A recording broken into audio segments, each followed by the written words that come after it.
a lot of the work. Oh my god. Hold on. Holy shit, holy shit, holy shit, holy shit, holy shit, holy shit, holy shit.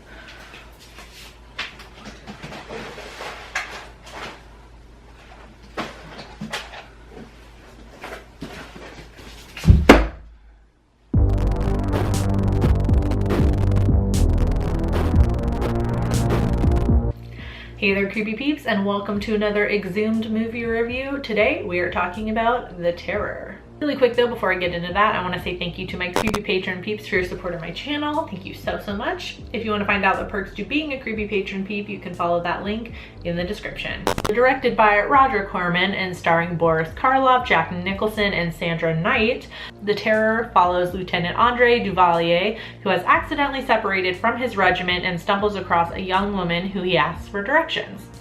Fascinated by the woman, Andre travels to the castle of Baron von Lepp to learn more about her. During his stay at the castle, Andre learns of the dark secret that the Baron is trying to hide.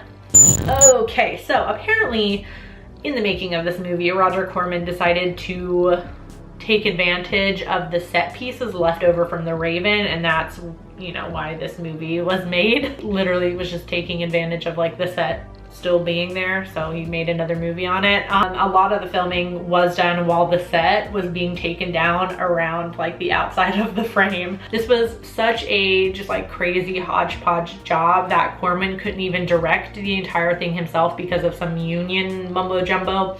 And Corman admitted, and I quote, say that at one time half the young filmmakers in Hollywood did pieces on The Terror.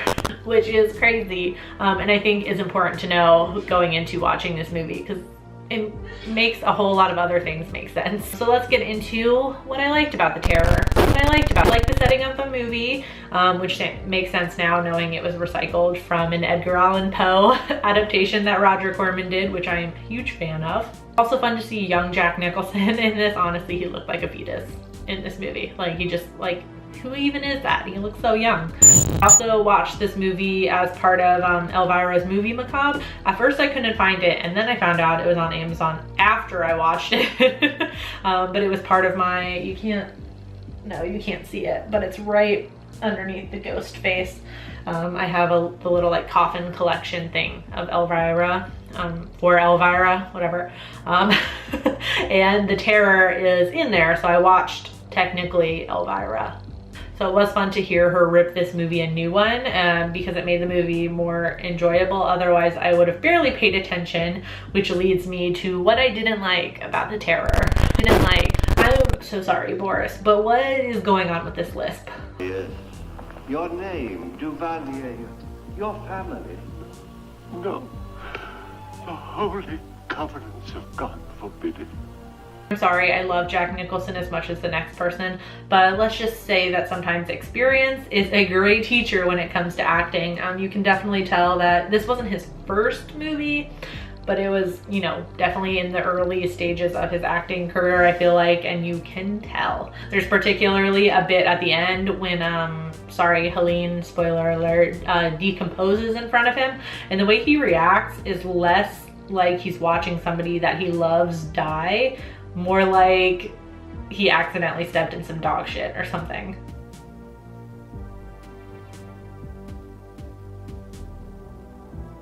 Story seemed super jumbled and weird, like it wanted to be something good but just wasn't. The dialogue was just shaky at best, and definitely lots of kind of just like explanation dialogue.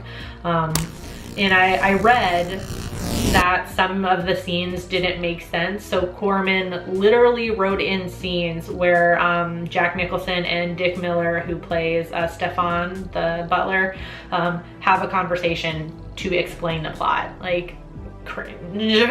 So there is a part, spoiler alert, where it's revealed that Boris Karloff is, oh, do I have to explain the whole plot for this to make sense though? The Baron who killed his wife because she was having an affair with a man named Eric. Find out at the end of the movie that the person who he thought was the Baron is actually Eric, and Stefan, who was the one who thought he was murdering Eric, actually accidentally murdered the Baron, and so Stefan is the only one who knows the secret. So that leads us to, you know, to that reveal at the end of the movie. And there's an old woman that Andre comes into contact with early on in the movie that turns out she is Eric's mother, and yet Boris Karloff is visibly older than this woman who he's supposed to be playing her son. So all that being said, was The Terror worth it? Only if you watch it with Elvira. I definitely have to say, she made the movie a whole lot better. She definitely did. I give it a 1 out of 5. That is totally the theme this week. Every single movie I've reviewed this week has been a 1 out of 5. Ooh, oh no. On IMDb though, the movie has a 5 out of 10, and on Rotten Tomatoes it has a 36% critic score and a 22% audience score, and on Letterboxd it has a 2.5 out of 5. If you've seen The Terror, let me know in the comment section down below what you thought about it. You can now head over to my blog, and there's a whole page now with Amazon affiliate links to all of the movies that I've watched so far this month. So if you want to check out any of them on Amazon Video and support my channel a little bit at the same time, you can use those links over there. The link to my blog is in the description, as always. I do hope you enjoyed this video though. If you did, please give it a thumbs up. Subscribe if you're new here and become a Creepy Peep today. Ring that notification bell down there to be notified every time I post a video, which is Monday through Friday, because YouTube doesn't notify anybody anymore. Thank you so much for watching, and until next time, stay strange. Bye.